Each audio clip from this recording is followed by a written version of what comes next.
세상을 구원하기 위해 흘려야 할 피가 필요하다며 죄인을 대신하기 위해 죄인을 대신하기 희생의 제물 필요하시다면 희생의 제물 필요한 내 생명 제단 위에 제단 위에 드릴 주 영광 위에 사용하소서. 생명이 또 다른 생명 낳고 주님 볼 수 있다면 나의 삶과 죽음도 아낌없이 드리리. 죽어야 다시 사는 주의 말씀 믿으며 하늘의 미랄 되어 썩어지리니 예수님처럼 살아가게 한 번 더 세상을 구원하기 위해 세상을 구원하기 위해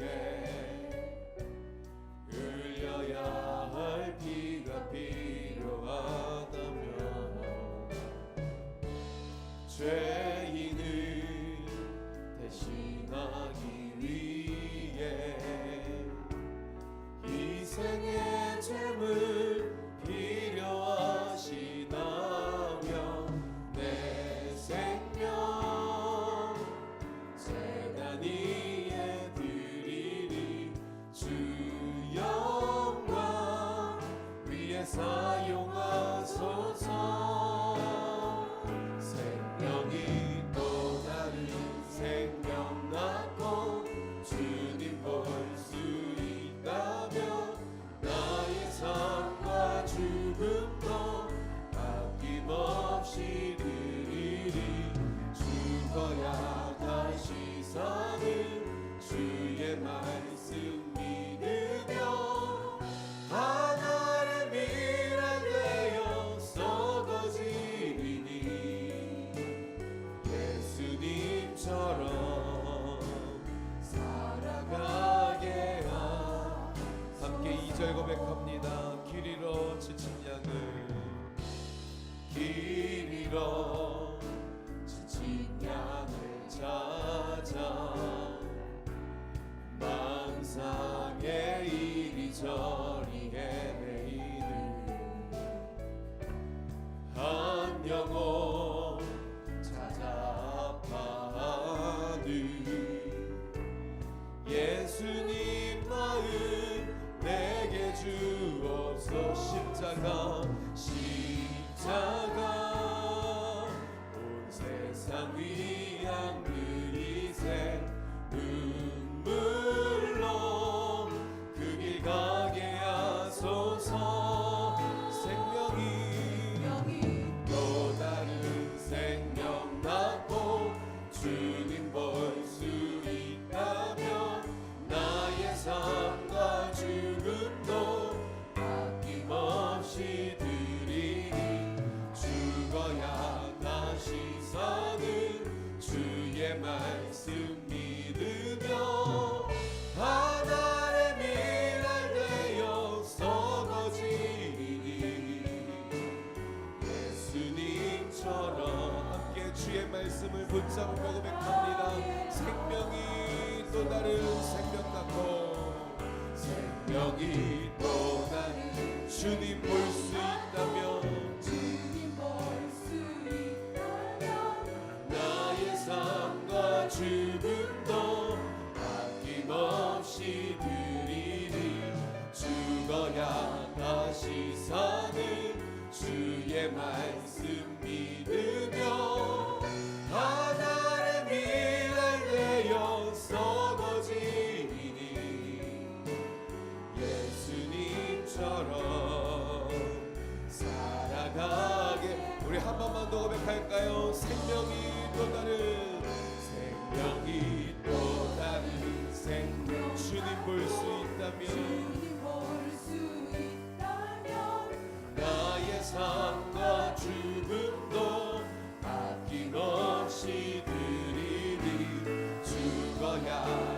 다시 사는 주의 말씀 믿으며 하늘의 미랄 되어 썩어지니 예수님처럼 살아가게 하 부르신 곳에서 나는 예배하네 어떤 상황에도 나는 예배하네 부르신 곳에서 나는 예배하네 어떤 상황에도 나는 예배 한 번 더 부르신 곳에서 나는 예배하네 어떤 상황에도 나는 예배하네 부르신 곳에서 나는 예배하네 어떤 상황에도 나는 예배하네 목소리 높여서 부르신 곳에서 나는 예배하네 어떤 상황에도 나는 예배하네 부르신 곳에서 나는 예배하네 어떤 상황에도 나는 예배하네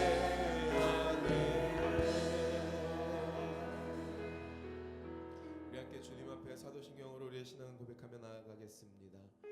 전능하사 천지를 만드신 하나님 아버지를 내가 믿사오며 그 외아들 우리 주 예수 그리스도를 믿사오니 이는 성령으로 잉태하사 동정녀 마리아에게 나시고 본디오 빌라도에게 고난을 받으사 십자가에 못 박혀 죽으시고 장사한 지 사흘 만에 죽은 자 가운데서 다시 살아나시며 하늘에 오르사 전능하신 하나님 우편에 앉아 계시다가 저리로서 산자와 죽은 자를 심판하러 오시리라.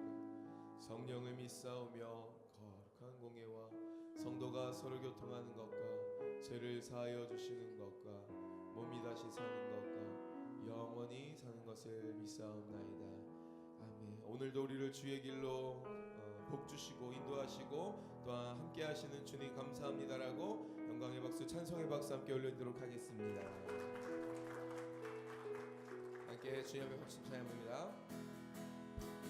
온 세상 위하여 나 복음 전하리 만 백성 모두 나와서 주 말씀 들으라 죄 중에 빠져서 헤매는 자들아 주님의 음성 듣고서 너 구원받 전하고 기도해 내일 주님 내리라 세상 모든 사람들 듣고 그 사랑 알고 온 세상 위하여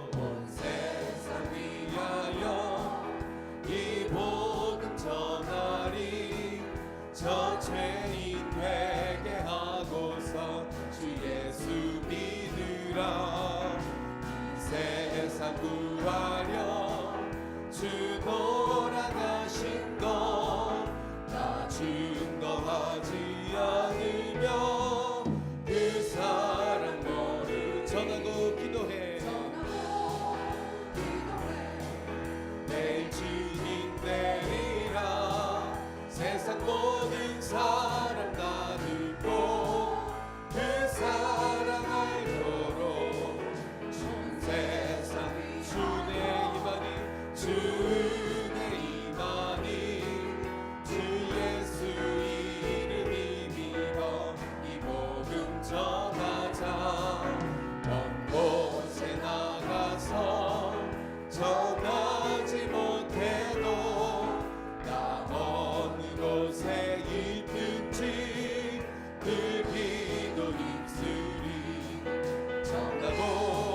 전하고 기도해 매일 증인 되리라 세상 모든 사람 다 듣고 그 삶 전하고 기도해 전하고 기도해 매일 증인 되리라 세상 모든 사람 다 듣고 그 사랑을 도로 부르신 곳에서 나는 예배하네 어떤 상황에도 나는 예배하네 부르신 곳에서 부르신 곳에서 나는 예배하네 어떤 상황에도 나는 예배 한 번 더 부르신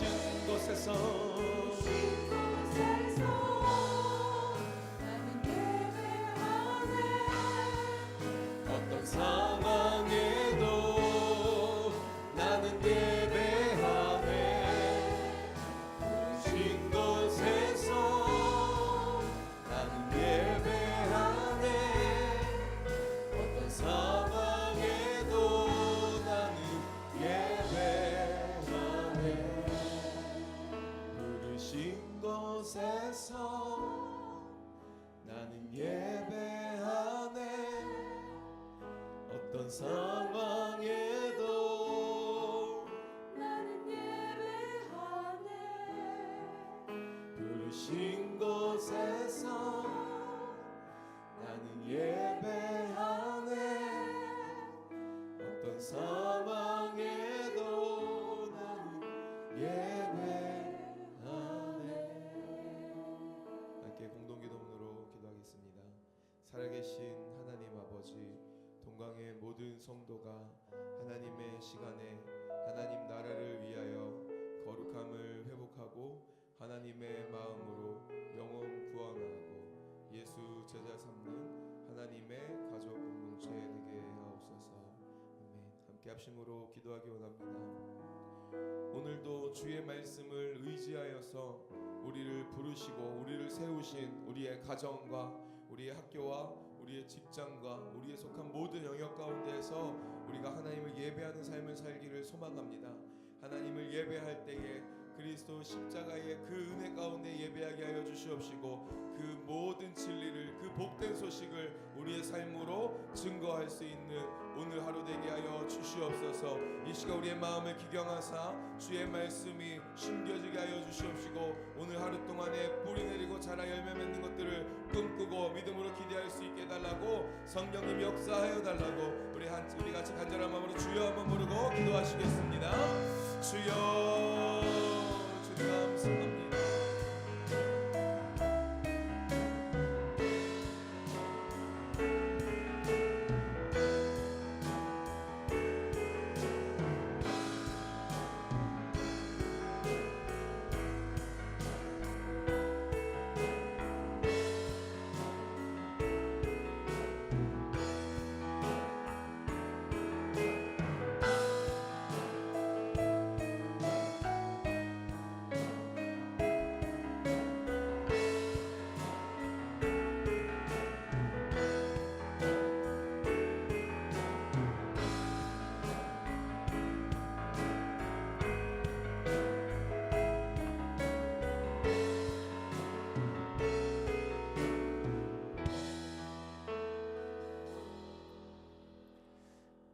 할렐루야. 새벽을 깨어 오신 여러분을 환영합니다. 하나님 말씀이 오늘도 우리를 만지실 것입니다. 우리 오늘 이 새벽에 은혜 받으실 말씀은 요한복음 17장 11절부터 20절까지의 말씀입니다. 신약성경 177페이지에 요한복음 11장 11절에서 20절까지의 말씀입니다.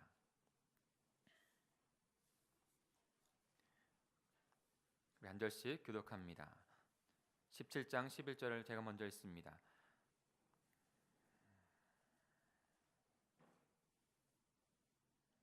나는 세상에 더 있지 아니하오나 그들은 세상에 있사옵고 나는 아버지께로 가옵나니 거룩하신 아버지여 내게 주신 아버지의 이름으로 그들을 보존하사 우리와 같이 그들도 하나가 되게 하옵소서.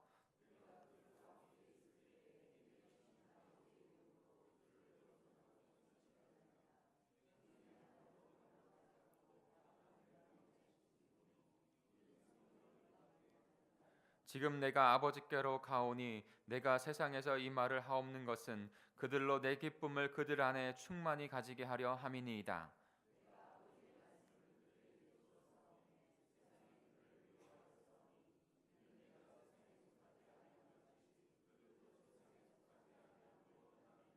내가 비옵는 것은 그들을 세상에 데려가시기를 위함이 아니요 다만 악에 빠지지 않게 보존하시기를 위함이니이다.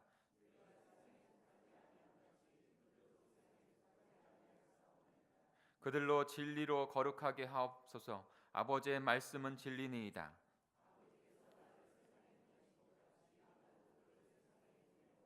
또 그들을 위하여 내가 나를 거룩하게 하오니 이는 그들로 진리로 거룩함을 얻게 하려 함이니이다.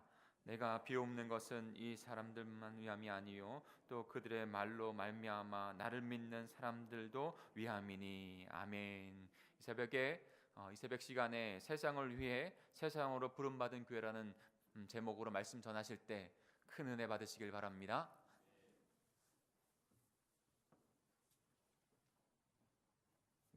먼저 기도하겠습니다. 네. 주님, 모든 것이 주님께로부터 왔고 우리 자신들도 또 우리에게 주신 모든 것이 하나님의 것임을 고백하는 그러한 작은 상징으로 주님이 주신 것 일부를 주님께 바친 이 손길들이 있습니다. 주님이 그 은밀한 중에 주님께 감사하는 그 손길들을 기억하시고 또 기도를 담아서 드리는 이 헌물을 헌신의 상징으로 주께서 받으시기 구합니다. 주님의 은혜 감사하며 온전한 믿음 주시기를 원합니다. 하나님 감사합니다. 또 기도문을 쓰지 않았지만 주께서 그 마음 깊은 곳에 주님께 올려드리는 기도를 주께서 아십니다. 주님 은혜 감사합니다. 주님 한 분만으로 만족하게 하시니 감사합니다. 주님의 나라, 주님의 통치 위에 사용하여 주옵소서. 이 다양한 주님께 올려드리는 주님의 다스리심과 주님의 의를 구하는 이 귀한 기도들을 주께서 기쁘게 받으실 줄 믿습니다. 또 이 아침에 하루를 열면서 하나님의 말씀으로 저희들을 깨우치시고 이제 곧 고난 주간을 맞이하는 이 사순절의 절정에 그리스도의 십자가를 깊이 묵상하고 또 자기 십자가를 지는 그런 우리의 행보가 되도록 주께서 함께 하옵소서. 예수님 이름으로 기도합니다. 십자가 복음은 기독교라는 종교가 우리가 열심히 믿어서 안 믿는 사람들을 왕따하고 우리가 배타적으로 복을 누리는 그런 일반적인 종교가 아니고 그리스도가 십자가를 지신 것처럼 우리 십자가를 지고 세상을 이롭게 하는, 세상이 하나님의 그 영원하신 계획을 따라서 구원에 이르는데 부름받은 교회를 이야기하죠. 그래서 바울은 철저하게 그런 정체성을 가지고 고린도 교인들에게 십자가 복음이라는 역사를 잘 설명하였습니다. 바울의 그러한 복음 이해는 바울 자신이 어떤 입산수도해서 도를 깨우친 것이 아니라 주님의 가르침에 근거하죠. 그래서 우리는 주님의 원래 가르침 속으로 좀 나머지 시간은 들어가 보겠습니다. 사순절에 절정이 이제 곧 다가오는 고난 주간이고 이제 십자가와 부활로 이어지는 예수님의 지상 사역의 맨 마지막 부분하고 연관돼 있죠. 요한복음 17장은 주님이 지상 사역을 하시면서 교회를 세우시고 베드로의 신앙 고백 위에 교회를 세우시고 또 기도에 대해서도 가르치셨지만 주님이 실제로 교회를 위해서 기도하신 중요한 장입니다. 보통 우리가 교회를 이해하기 위해서 조직신학이라는 학문이 교회론을 말할 때 바울의 교회론을 많이 인용하지만 에베소서나 골로새서나 고린도서나 로마서에 나와 있는 그리스도의 영광스러운 교회에 대해서 바울이 잘 설명한 바울 서신이 많이 인용되지만 사실 그 원조라고 할 수 있는 교회론은 예수님의 교회론이죠. 요한복음 17장에 그 교회를 위해서 주님이 십자가를 앞둔 절체절명의 상황에서 교회의 교회됨에 대해서 기도하시는 이 기도문 속에 예수님의 교회론을 보게 되죠.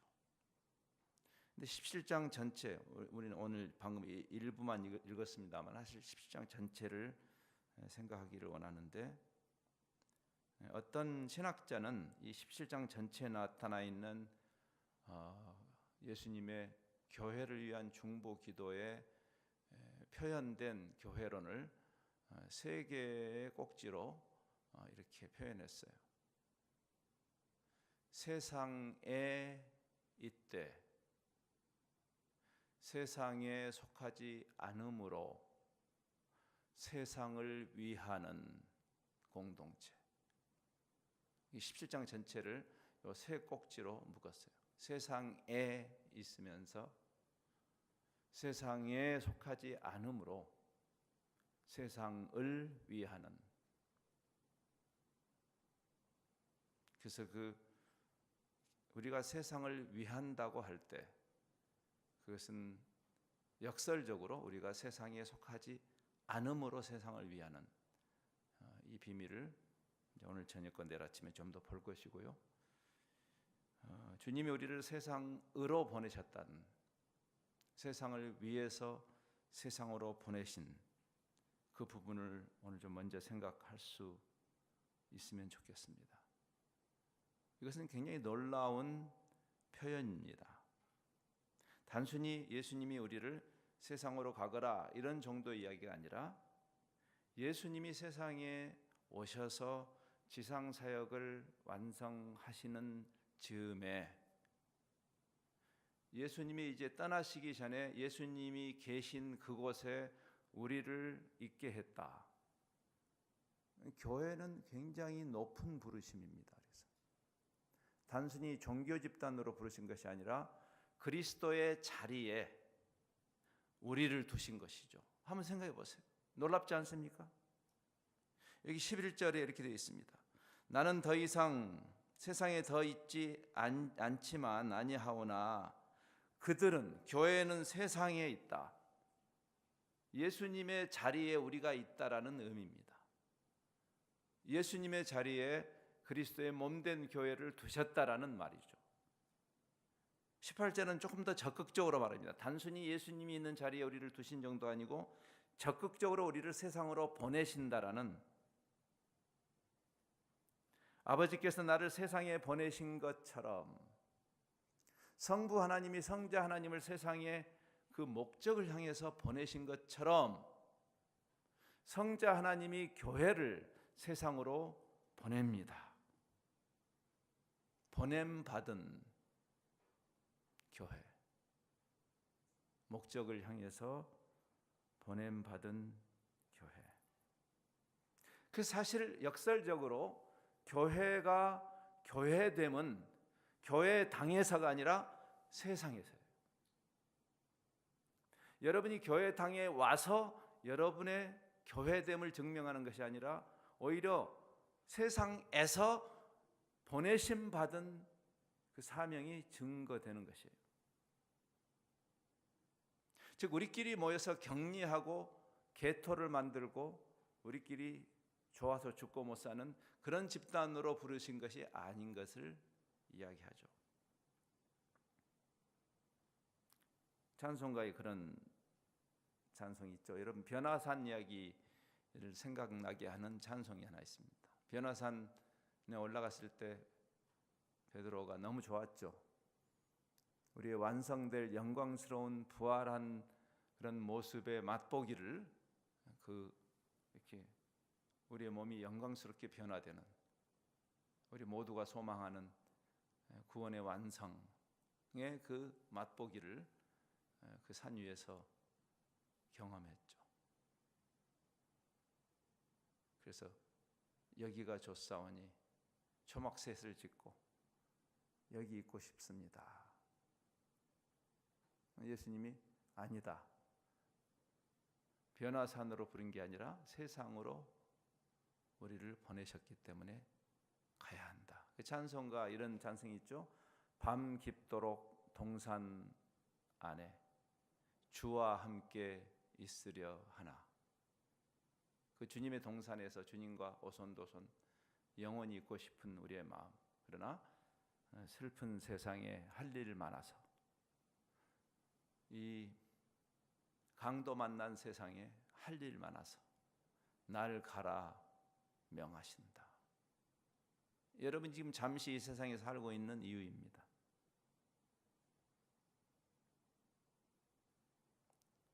현대 교회가 2000년 교회 역사 속에 끊임없이 우리는 격리하는 세상으로 가기보다 우리에게 편한 상황을 만들고 거기에 안주하는 주님의 그 보내신 적극적인 보내심을 거스르는 종교 집단이 아니었나 반성할 필요가 있죠. 미국의 이 교회, 특별히 복음주의 교회의 여러 가지 이슈들을 정리하고 이렇게 실제 상황을 조사하는 그런 이 조지 바나라는 분이 이렇게 교회의 긍정적 부정적인 모습을 실제 통계적으로 깊이 조사하는 그런 기관이 있어요. 가끔 저는 흥미롭게 거기서 어떤 주제를 가지고 이렇게 현상 조사를 하는 그런 내용들을 들여다보는데 얼마 전에는 조금 관점을 바꿔서 교회 밖에 있는 무신론자들이나 타종교인들을 대상으로 교회에 대한 그들의 관점을 이렇게 물어보는 그런 조사를 했어요. 무신론자들에게 그들이 그리스도인, 복음주의자라는 단어를 들었을 때 생각나는 그 이미지가 뭐냐, 그 단어가 뭐냐라고 물으니까 가장 많은 사람들이 대답한 것이 분리라는 단어였어요. 분리. 세상과 분리되어 있는.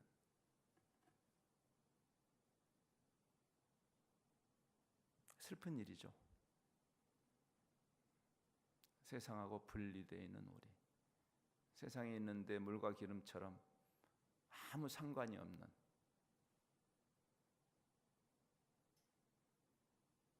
삼대 타종교, 기독교가 아닌 힌두나 이슬람이나 불교나 이 거대 종교인들을 조사했더니 100명 중 84명이 100명 중에 84%가 되는 타종교인들이 단 한 명의 그리스도인 친구도 없다고 그렇게 대답했어요. 단 한 명. 우리가 세상 살면서 수많은 사람들하고 교류하지 않습니까? 여러분이 삶의 현장에서, 일터에서, 또 학생은 캠퍼스에서 예수 믿는 사람도 사귀지만 예수 안 믿는 사람하고도 친구 되지 않습니까? 근데 그리스도인들이 너무 우리끼리만 있는 나머지 우리가 세상을 위해 세상으로 부름받고 보냄받은 우리의 사명을 망각하고 세상과 도무지 아무런 교류가 없는, 그렇게 해서 어떻게 세상을 위하겠어요? 어제 제가 인용했던 마틴 루터 킹 주니어는 역설적으로 가장 세상을 축복해야 할 그리스도인들이 가장 세상과 격리되어 있는 시간이 주일이다, 이렇게까지 말했어요. 좀 생각해 볼 필요가 있겠죠.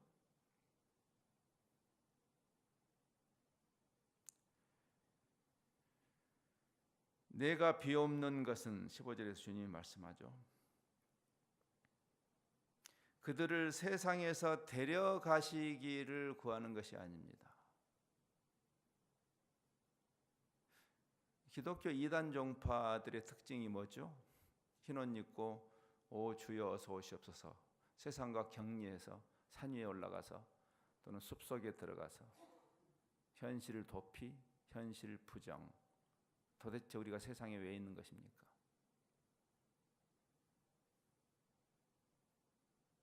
거룩이라는 말은 염세주의 나 도피주의가 아닙니다. 이 세상은 다 쓸데없는 것들이야 라고, 또는 이 세상이 악하기 때문에 우리를 지키기 위해서 우리끼리 있어야 된다, 이런 것이 거룩이야. 거룩은 분리가 아니고 이 17장의 예수님의 기도처럼 세상에 있지만 세상과 구별됨. 똑같이 세상에 사는데, 어제 우리가 보았잖아요. 내 코가 석자인데, 낙심해야 하는데, 세상에 있는데 달라. 그게 증거죠.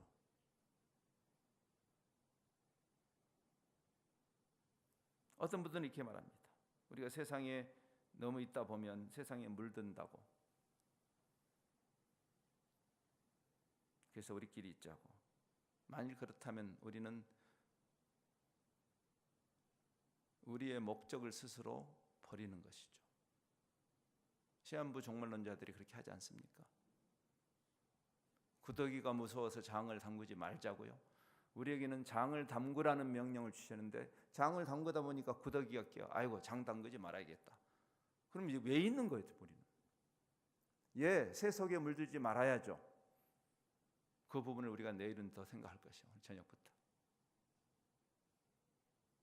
그래서 주님은 세상으로 보내시면서 주님, 저들을 보전해 달라고 기도하는 거예요.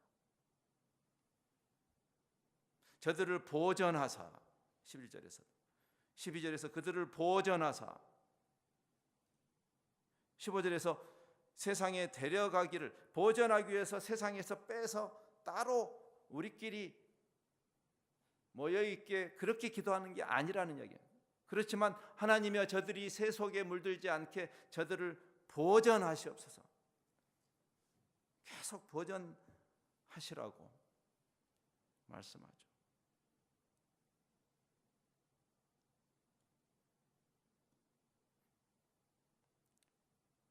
악에 빠지지 않게, 악한 세상에서 세상을 피하지 않고 악한 세상에 함께 있되 악에 빠지지 않는, 주님이 인간으로 오셨지만 죄에 동참하시지 않은 것처럼, 그 죄의 영향을 안 받기 위해서 입산수도에서 거기서 사신 것이 아니라 적극적으로 시장통으로 가시고 적극적으로 죄인들과 어울리시고, 그래서 그 당시에 소위 경건하다는 바리새인들이 경건하지 않은 사람이라고 손가락질했던 예수님, 우리를 그렇게 보내셨어요.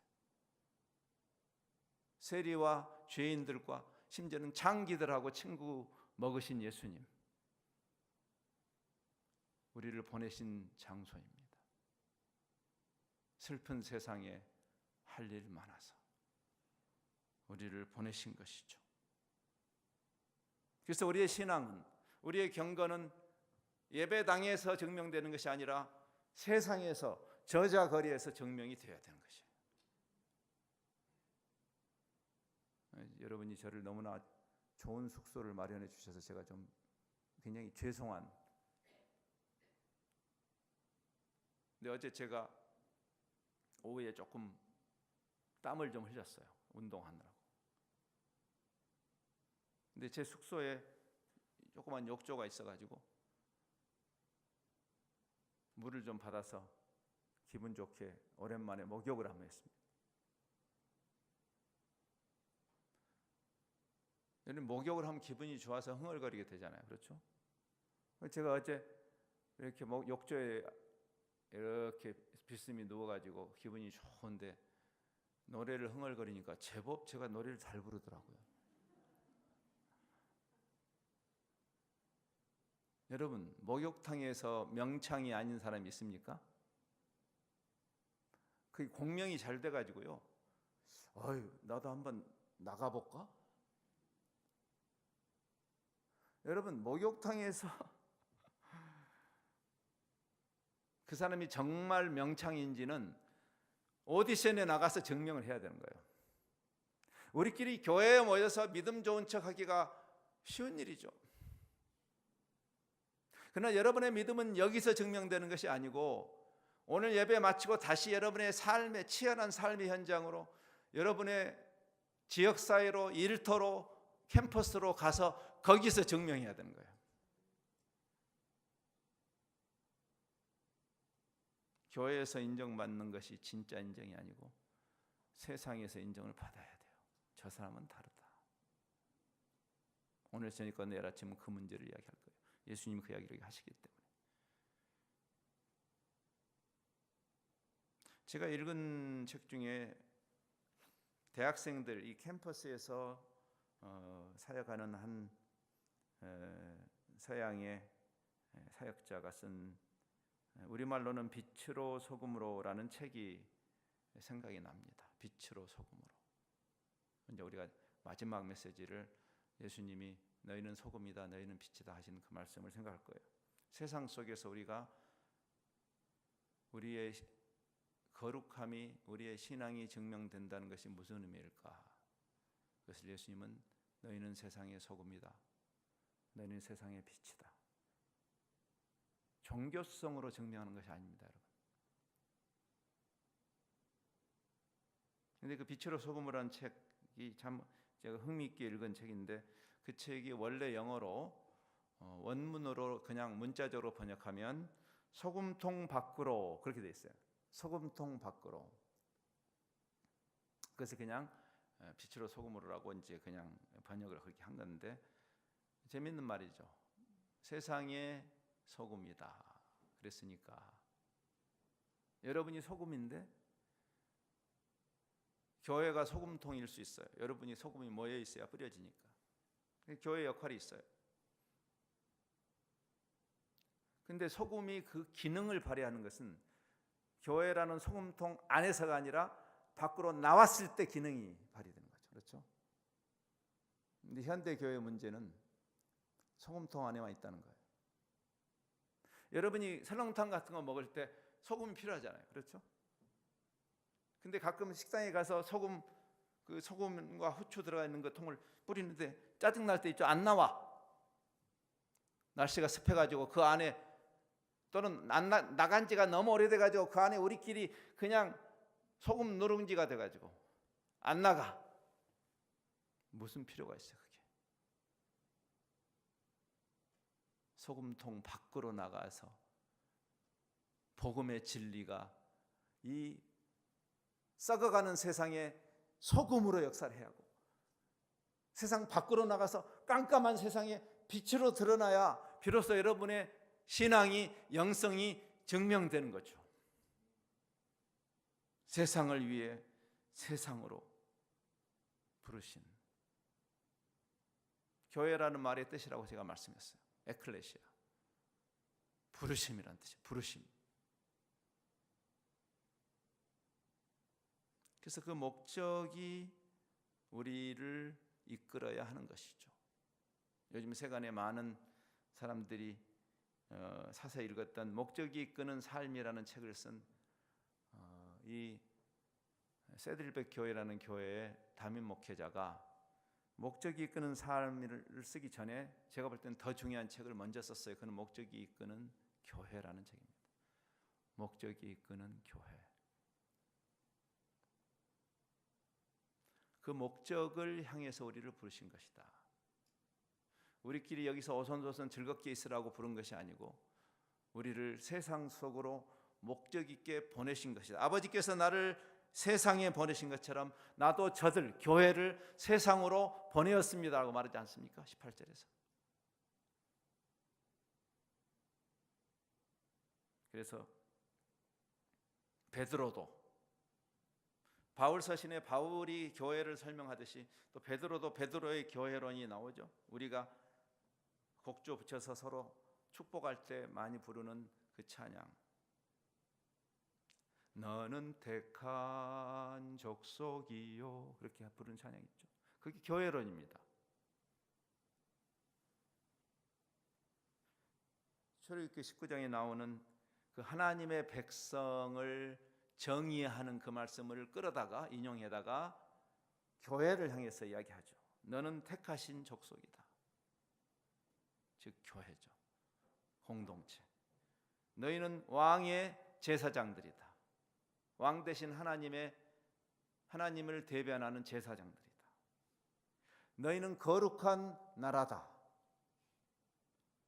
너희는 하나님이 특별한 목적으로 소유하신 백성이다. 제사장 나라가 되고 거룩한 백성, 이 거룩함이란 말의 뜻이죠. 우리가 세상 제사장이라는 것은 제사장이 자기 배를 불리려고 있는 제사장은 없어요. 하나님과 세상 사이에 중보 역할을 하는 게 제사장이죠. 우리를 제사장 백성으로 부르었다는 것은 교회를 자체를 위해서 존재하지 않는다는 것을 뜻해요. 하나님과 세상 사이에서 중보 역할을 하도록 우리를 불렀다는 뜻이에요. 세상을 위해서. 근데 세상을 위할 수 있기 위해서 거룩한 백성이어야 된다. 세상에 있지만 이 거룩하지 않은 세상 속에서 세상을 본받지 않는 거룩한 백성으로서 제사장 역할을. 그래서 제사장이 거룩함을 버리면 죽었죠. 지성소에 올라가. 지금 그게 교회라고 이야기하죠. 복의 통로가 된다는 의미죠. 제사장으로서 세상을 하나님과 연결하는 그러한 이 하나님이 복의 근원이신 하나님께 연결하는 그 역할을 우리가 갖고 있다. 우리끼리 즐기라고 있는 것이 아니고 그게 교회다. 택하신 족속이라는 말, 소유된 백성이라는 말의 또 의미가 그런 것이죠. 여기 소유된 백성이라는 그 소유란 말이 재밌는 말입니다. 이 구약의 히브리 말에 이 소유된, 이 소유는 보통 이런 부동산 같은 소유가 아니고 늘 아무 때나 쓸 수 있는 동산에 해당해요. 동산. 우리 소유가 동산이 있고 부동산이 있지 않습니까? 부동산은 거기 매여 있는 자산이죠. 그렇죠? 근데 여기서 소유된 백성이라 할 때 그 소유란 말은 이런 것이에요. 특별한 목적을 위해서 따로 떼어놓은 것, 그런 뜻이에요. 세길라라는 이 단어는.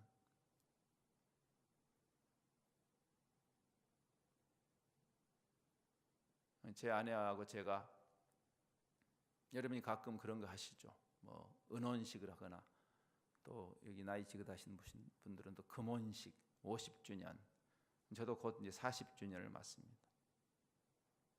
내년이면 저희도 40주년이에요. 그래서 저희가 내년에 제 아내랑 제가 배낭여행 한번 하자고 그랬어요. 근데 아무리 우리가 경제적으로 여행을 해도 돈이 필요하잖아요. 그렇죠? 근데 갑자기 그 돈이 어디서 생겨요? 그래서 배낭여행을 위해서 40주년 기념 배낭여행을 위해서 적금을 들기 시작했어요. 미리 준비해야 할 거 아니에요. 그게 세길라예요. 어떤 목적을 위해서 따로 떼어놓은, 여러분이 가끔 그런 일을 하시잖아요. 그거는 우리 아이가 갑자기 용돈이 필요하다고 줄 수 있는 돈이 아니죠. 그거는 촉수엄금, 그것은 그 목적을 위해서 따로 떼어놓은 거니까. 다른 데서 줄게. 이건 놔둬. 여러분이 가끔 교회에서도 목적 헌금을 하시죠. 그게 바로 소유된 백성의 뜻이죠. 하나님의 어떤 목적을 위해서 우리를 따로 떼어놓으셨다. 하나님의 백성은 그 세상을 구하기 위해서 교회라는 하나님의 특별한 백성을 너희는 따로 떼어놓은 소유된 백성이란 말이에요. 그 말이.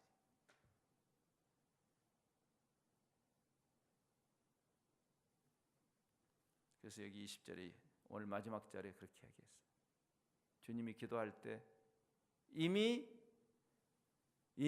교회라는 이 공동체 안에 들어와 있는 사람들만을 위해서 기도하는 것이 아니라고. 사실은 진정한 교회로는 지금 아직 주님을 만나지 않은 우리는 모르죠. 누가 그 안에 들어올지. 근데 그 사람들을 포함하는 것입니다. 우리가 교회라고 할 때는 이미 교회당 이 우리의 교제 안에 이미 들어와 있는 사람들을 교회라고 하지 않습니다. 우리는 아직 모르지만 그러나 이렇게 돼 있어요. 내가 비옵는 것은 이 사람들만 위함이 아니라 또 그들의 증거, 그들의 메시지로 말미암아 예수님을 믿게 될 사람들, 지금 우리의 시간과 공간에는 아직 그분들이 합류되지 않았지만 그러나 우리의 3차원의 이 한계를 뛰어넘는 하나님의 관점에서는 이미 영원하신 하나님의 관점에서 그 하나님의 백성으로 다 들어오게 될, 지금 밖에서 주님을 만나지 못하고 방황하는 그 사람들도 교회의 한 부분인 것이 그래서 주님 그 교회를 위해서 기도하시는 것이. 우리가 사도신경에서 고백하는 교회로는 동광제일교회가 아니에요. 여러분이 교회를 고백할 때 여러분이 고백하는 교회는 동광제일교회가 아니고 나는 그리스도의 거룩한 우주적인 교회를 믿습니다. 사도신경을 저는 현대말로 좀 바꾸면 좋겠어요. 저도 어렸을 때부터 사도신경을 평생 아무 생각 없이 외웠는데 무슨 뜻인지 모르고 외웠더라고요. 지금 우리가 옛날 말체로 돼 있어가지고 거룩한 공회와 그리고 지나가 버리는 부분이죠. 거룩한 공회 무슨 뜻인지도 모르고 당회를 잘못 말했나? 근데 그게 나는 거룩한 우주적인 교회를 믿습니다를 그렇게 너무 간단하게 잘 이해하지 못하게 그렇게 번역을 해놨어요. 그건 번역이 잘못된 거라고 저는 생각해요. I believe in the Holy Universal Church. 거룩한 우주적인 교회를 믿습니다. 지금 예수님이 하신 말씀. 이미 들어와 있는 여러분들은 바로 그 거룩한 우주적인 교회를 위해서 지금 존재하는 거예요. 여기. 그래서 예수님의 이 중보 기도를 통해서 우리는 그 목적을 향해서 가고 있는 공동체구나. 아까 제가 소개한 목적이 이끄는 교회라는 의미예요. 우리가 현재 신앙 공동체로서 여기 잠시 존재하는 이유를 그렇게 이해해야 되죠. 기독교 세계관이라고 할 때 기독교 세계관, 우리가 예수님을 만나고 말씀을 읽고 복음 안에서 새롭게 이해하게 되는 이 세계관의 굉장히 중요한 특징 중에 하나가 지금 우리가 살고 있는 이 세상은 시작이 있고 끝이 있다라는 생각입니다. 여러분 생각할 때 태초에 하나님이 천지를 창조하셨고 그리고 이제 현재 우리가 살고 있는 이 세상이 끝나고 새 하늘과 새 땅이 온다. 이게 당연한 생각 같지만 이런 세계관은 기독교가 갖고 있는 독특한 생각입니다. 무슨 말인가 하니 일반적인 다른 세계관들은 언제 시작했는지 알 수 없는 때부터 시작된 이 세상이 언제 끝날지 모르게 끝없이 가는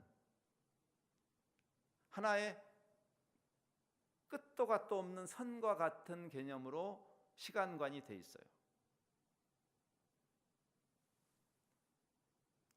그러니까 그냥 내 숙명론에 빠져서 내가 이 존재가 여기 와서 우연히 살다가 우연히 간다라고 생각하죠. 불교 세계관도 그런 하나의 선과 같은 세계관을 약간 변형한 것입니다. 윤회론이죠. 불교는 이렇게 돌아가는 거죠. 그렇죠? 이렇게 돌아가는. 그러나 언제부터 시작되는지 알 수 없고 언제까지 가는지 알 수 없는 역시 똑같은 세계관이에요. 근데 기독교 세계관은 태초에 하나님이 천지를 창조하셨다. 벌써 거기서부터 우리는 어떤 목적론적 세계관을 갖고 있는 거예요. 하나님이 왜 세상을 만드셨을까라는 그 창조자라는 전제가 없이는 우리 존재에 대한 목적론을 논할 수가 없는 거예요. 무신론자의 입장에서는 목적론을 논할 수가 없어요. 왜? 우연히 생긴 것을 왜 목적을 이야기해요? 우연히 생겼는데. 그래서 철학에서도 적어도 목적론을 논하려면 어떤 창조자가 있었다라는 전제를 해야 그 창조자가 왜 만들었을까를 이야기할 수 있다는 거죠. 근데 기독교 세계관은 태초에 하나님이 천지를 창조하셨고 지금 우리가 잠시 몸담고 살고 있는 이 세상은 끝이 온다. 시작이 있고 끝이 있다. 하나님이 알파이시고 오메가시다. 지금 우리가 사는 세상이 우리의 존재 전체를 투자해야 할 대상은 아니다. 우리가 여기서 잘 살아야 되지만 그러나 지금 이 세상은 출발이 있고 끝이 있다라는 그 말은 무슨 말이냐면 어떤 목적 때문에 잠시 존재하는 세상이라는 것이에요. 그것이 기독교 세계관이 갖고 있는 독특성이에요. 제가 국제단체에서 일을 하고 있는데 영어에서 끝이란 말이 목적이란 말하고 동의어입니다. 그래서 끝이 없이 영겁을 가면 그게 무슨 목적이 있겠어요? 그냥 사는 거지. 죽지 못해 사는 거죠.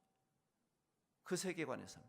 그러나 시작이 있고 끝이 있다는 것은 지금 우리가 살고 있는 이 세상이 어떤 목적을 위해서 존재하고 그 목적이 달성됐을 때 끝난다라는 의미예요.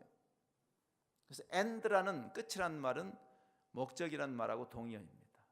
제가 있는 국제단체에 목적 선언문이라고 할 때 목적이라는 이 영어의 purpose라는 말을 쓸 수도 있어요. purpose statement.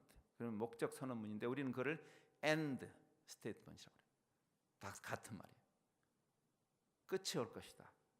그 목적을 향해서 지금 우리는 가고 있는. 여러분은 바로 그 하나님의 영원한 목적에 초청받은 사람들이에요. 근데 우리가 귀찮으니까 또는 혹시 세상에 물들까 봐 우리끼리만 모여 있으면 소금이 소금 밖으로 뿌려져야지 소금통 안에만 모여 있으면 그게 무슨 소용이 있냐 그 말이에요. 그리스도께서 십자가를 지신 것처럼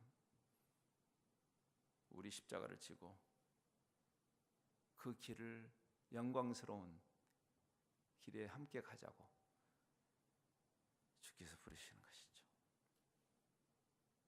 원래 500년 전에 우리 개신교회를 태동시킨 즉 복음의 복음됨을 회복했던 개혁자들도 똑같은 생각을 했어요. 원래 개혁자들의 신학은 가장 세상 속으로 깊이 들어가는 신학입니다. 세상과 분리하는 중세 암흑기에 종교 집단으로 전락해버렸던 교회를 세상 속으로 적극적으로 들어가는, 그래서 모든 영역에 여러분 교회가 지금 기도하며 추구하는 그 하나님의 나라, 하나님의 통치가 임하지 않아야 할 곳이 없다. 이 교회당에만 하나님의 통치가 임하는 게 아니라 그 말이에요. 왜? 온 우주를 하나님이 만드셨고 온 우주가 하나님의 것이기 때문에 하나님의 다스림이 임하지 않아야 할 대상이 없어요. 이 세상에. 우리는 그 하나님의 다스림을 이미 받기 시작한 집단이고 그 하나님의 다스림이 온 세상에 모든 영역에, 종교적인 영역뿐 아니라 정치, 경제, 사회, 문화 전반에 하나님의 통치가, 여러분이 오늘 또 예배를 마치고 가서 다시 경제 활동을 하는 그곳에 하나님의 다스리심이 임해야 되는 거예요. 여러분 때문에. 그게 하나님의 교회를 부르신 목적이에요. 그것이 예수님이 영원한 진리가 인간의 몸으로 세상에 오신 이유고 우리는 그분을 따라가는 것이죠. 그래서 복음은요, 예수 믿고 천당 가는 것이 아니에요. 그분의 그 천국이 하나님의 통치가 오는 것이지 우리가 가는 개념이 아니라 그 말이에요. 당신의 나라가 임하시옵소서. 여러분이 지금 이미 그냥 죽지 못해 살고 있다가 뿅 하고 천당이라는 곳에 가는 것이 아니라 하나님의 통치가 지금부터 임하는 것이에요. 하나님의 그 천국은 죽을 때까지 기다릴 필요 없어요. 우리가 지금 하나님의 통치를 받으면, 그분과 사랑에 빠지면 이곳이 천국이 시작되는 것이죠. 그리고 세상은 그것을 봐야 하는 것이에요. 이 지옥과 같은 세상에서 여러분, 지옥도요 죽을 때까지 기다릴 필요 없어요. 지금이 지옥이에요. 지금 지옥을 살고 있지 않습니까? 많은 사람들이 헬 조선이라고 하지 않습니까? 죽을 때까지 기다리는 것이 지옥 아니에요. 지금 지옥을 살거나 지금 천국을 사는 것이에요. 당신의 천국이, 당신의 나라가 여기 임하셔서 오는 것이, 우리가 가는 것이 아니라. 근데 우리끼리 분리되어 있다 보니까 우리는 천당 간다 이렇게 잘못 말하기 시작한 것이죠. 성경에 없는 말입니다. 주님의 통치가 오늘 이곳에 임해야 되죠. 우리끼리 세상 속으로 가지 않으니 세상에게 소망이 없는 거죠. 저는 이 고난주간을 당할 때마다 아마 저는 평생 잊을 수 없는, 아마 여러분도 그럴 것입니다. 4년 전 고난주간에 있었던 세월호 사건이 생각납니다. 지금도 가슴이 무너져요. 제가 아는 분들의 자녀들이 포함되어 있으니까. 아니, 여러분이 아는 사람하고 무관하더라도 불행한 일이죠. 그때 제 마음을 때렸던, 제 마음을 아프게 했던, 교회를 향한 비아냥하는 이런 내용이 있었어요. 그때 그 세월호 사건이 일어났을 때 선장이 무책임하게 도망갔죠. 배를 버린 선장, 배를 버린 선장, 십자가를 버린 교회.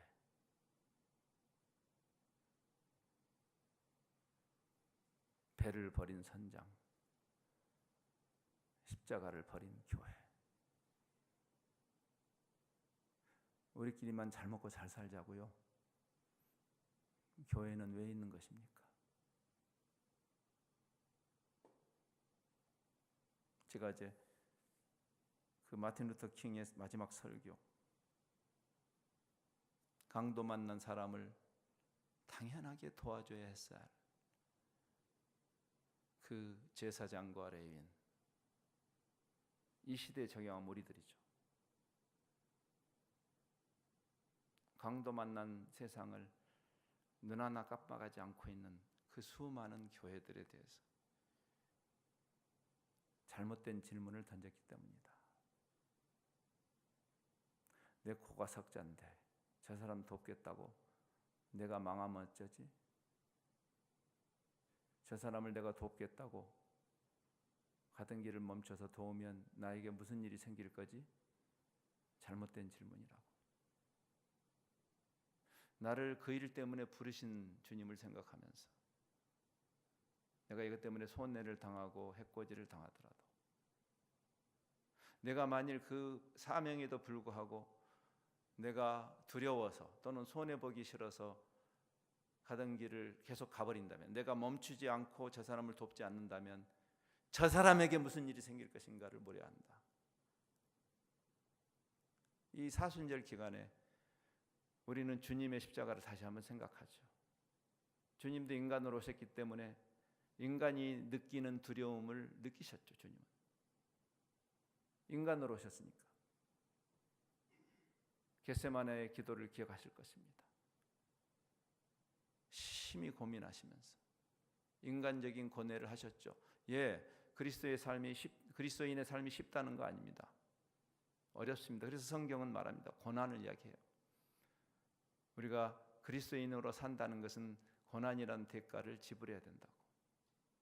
만일 주님이 그 당시에 겟세마네에서 잘못된 질문을 하셨다면 세상이 어떻게 달라졌을까요? 예? 그 십자가가 두려우셔서 내가 이 십자가를 지면 나에게 무슨 일이 일어날까라는 잘못된 질문을 하고 예수님이 십자가를 안 지셨다면 세상이 어떻게 됐을까요? 생각해 보셨습니까?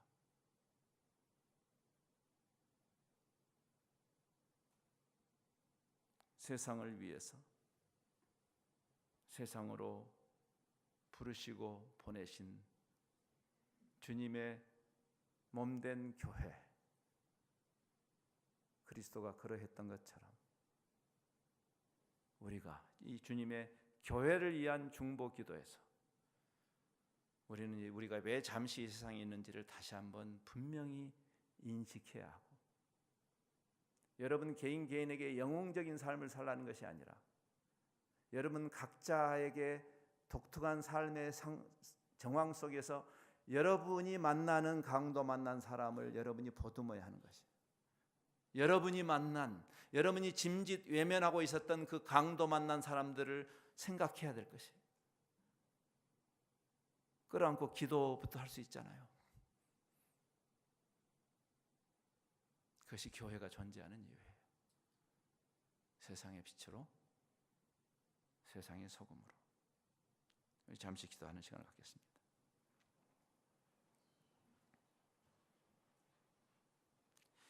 아버지께서 나를 세상에 보내신 것처럼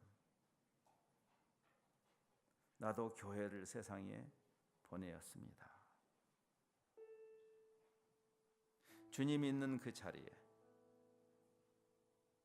인간들의 모임인 우리를 그리스도의 몸으로 부르시고, 주님이 있는 그 자리에 주님의 그 역할로 우리를 부르시는 이 영광스러운 교회의 진정한 영광이 여기 있음을 믿습니다. 그래서 주님은 우리에게 말씀하십니다. 누구든지 나를 따라오려면, 나를 따라오지 않을 거라면 모르지만 나를 따라오려면 자기를 내려놓고 자기를 비우고 자기를 부인하고 자기 십자가를 지고 나를 따를 것이니라. 세상이 우리를 볼 때 십자가를 버린 교회가 되지 않기를 원합니다. 십자가 복음이라는 이 역사를 저희들이 깊이 터득하기를 원합니다. 잠시 사는 삶에 마치 이 삶이 영원한 것처럼 착각하지 않게 하시고, 우리 존재를 이 허탄한 잠시 있는 삶에다가 잘못 투자하지 않게 하옵소서. 가장 영원한 가치를 향해서 우리의 삶이 기꺼이 신나게 드려지기를 원합니다. 그 헌신된 삶을 통해서 우리 안에 진정한 기쁨이 회복되게 하시고, 진정한 보람과 목적이 생동하게 하시며, 그 일을 통해서 하나님께서 영광 받으시기를 원합니다. 이 아침에 또 저희들이 기도할 때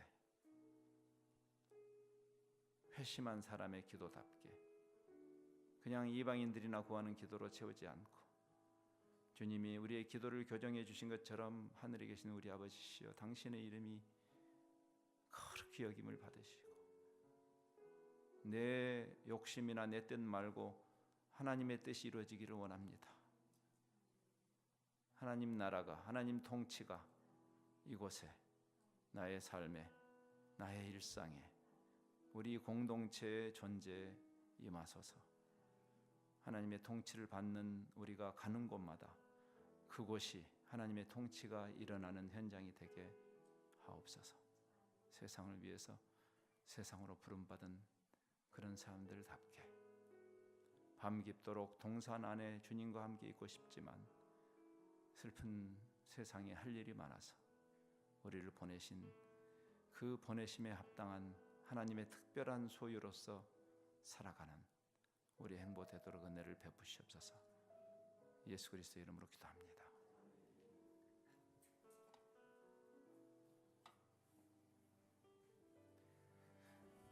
우리 함께 기도하겠습니다. 함께 기도할 때 정말 필요한 것, 채워야 될 것은 바로 주님의 말씀하신 이런 부분이에요. 말씀을 기억하시면서 더 깊이 깊이 주님 앞과 함께 기도하며 나아가시면 좋겠습니다. 우리 간절한 마음으로 주여 삼창하시고 같이 통성으로 기도하겠습니다. 주여 주여 주여. 하나님 아버지